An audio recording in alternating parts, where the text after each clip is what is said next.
Good morning. Thank you for hosting us, and thank you for your leadership in bringing the remaining hostage home. My name is Ilana Gritzewsky. I'm 31 years old. Today I speak to you not only as a former hostage myself, but also as a girlfriend of Matan Sangauker who is still in captivity in hands of Hamás. On October 7, at 6:30 a.m., when the sirens start, I was already awake, sitting on the couch with my coffee in my home in Kibbutz Niros, near the Gaza border. I ran to our bomb shelter, brought the dog inside, and I screamed from my boyfriend Matan. 10 minutes after the first sirens, we start hearing gunfire and screams in Arabic.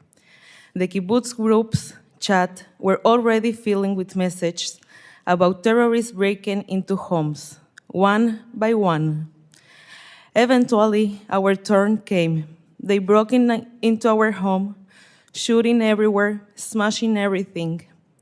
Matan and I jumped out the window, trying to save our life by running in different directions.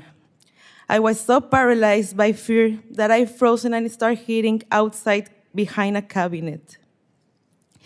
Then I felt a strong yank on my hair, a knee streak on my stomach, and they dragged me across the floor.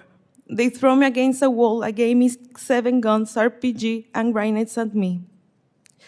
The only thought running through my head was, why does my family have to see me die like this?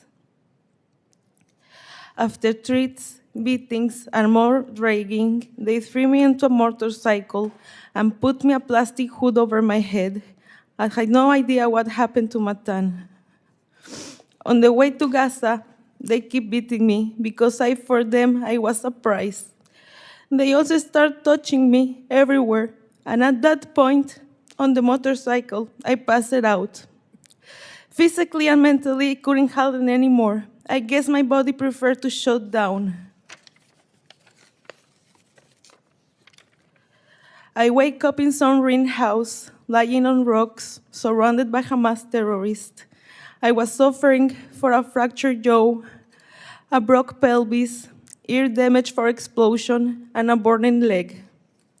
And that was not everything. I was also on my period when they kicked me. Try ask Hamás terrorists for a sanitary pad when you can't even move because of your injuries. On the first day, many people came to see me, to play mind games. One of them fixed it on me. He told me I will never leave, that I was beautiful, that we were going to marry and have children. Even if there was a deal, I would not be released. He handed me his gun, told me to play with it, and stole all my jewelry. The next day around noon, they brought me another hostage from Niros. That gave me strength. I realized I wasn't alone. We looked out for each other. After a week, they moved us to a different place.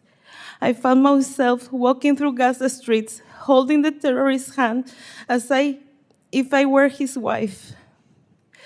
This time they took us to a filthy house, infested for cockroach. We slept on the floor with a thin mattress that wasn't a really mattress. We spent about 40 days there, with barely any food, almost no water, constant psychological terror. In 55 days in captivity, I lost 24 pounds. They did not give me any medicine. No doctors came to see me, even though I told them that I was suffering from colitis and anemia.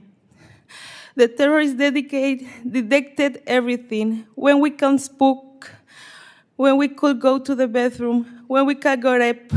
They wake up in the middle of the night for make us interrogations. From the moment I was captured, 2 guards were with me all the time. They did not wear Hamás uniform. They dressed like civilians. They told me that one of them is a math teacher and the other one is a lawyer. For 50 days, they make sure I could not escape. They told us all the time that we are going to be hostage for 5 or even 10 years. About 4 days before my release, someone knocked on the door. We wake up terrified, thinking we're going to be included in the deal. But they came to tell us we are going to home. They changed our clothes, moved us, and prepared us to leave. But it was a lie. They transferred us to a hospital, where we meet a third hostage. The next morning around 10 a.m., they told us again that we are going home. They moved us to another room, braved us, shaking us, gave us supplies, and told us to get into a car waiting outside. But instead of taking us to freedom, they take us to a tunnel. There we saw more hostage, some whom were my friends for kibbutz near us.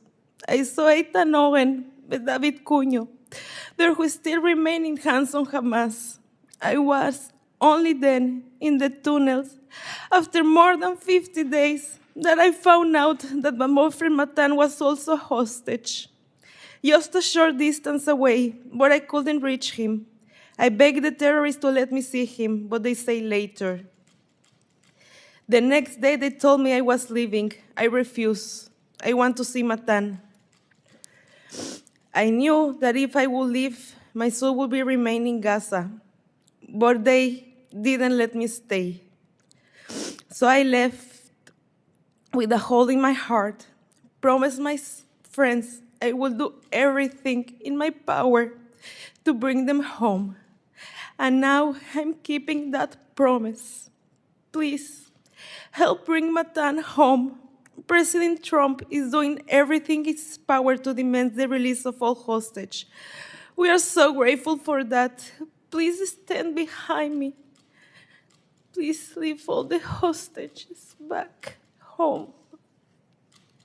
I want to be able to be in my reality. I know with this step flip away, I can get my boyfriend in a bag. I don't want that. I want to be able to be in reality, to get married, to get children. No, I did have to ask all the day why I'm here, but they know. We are all humans with the same rights. We all have family waiting here. Why I'm different, why I'm here, but no. I want to be a bakery again. I want to be able to try to rebuild a life after this held. And in the only way I can be able to do that is when all hostages come home. So I didn't ask why I'm here, then they know. I don't want to bring my boyfriend in a bag. I want to be able to be kind of the promise that I did it to my friend that I went to return alive. Thank you. Thank you, Ilana. Moshe?